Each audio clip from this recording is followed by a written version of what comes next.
सुबह का हेल्दी जुगाड़। चलिए बनाते हैं पनीर विद बेसन चिल्ला।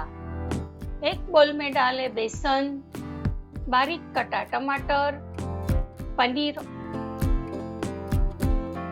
कैप्सिकम और हरा धनिया।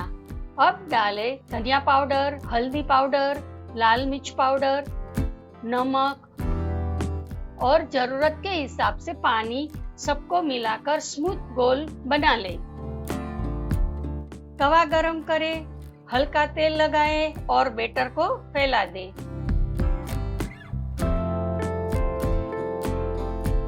दोनों तरफ तेल लगाकर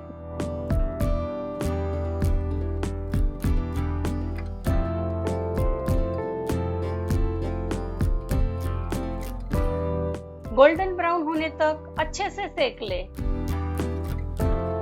और बस सॉफ्ट टेस्टी पनीर वेज बेसन चिल्ला रेडी। चटनी या केचप के साथ परफेक्ट।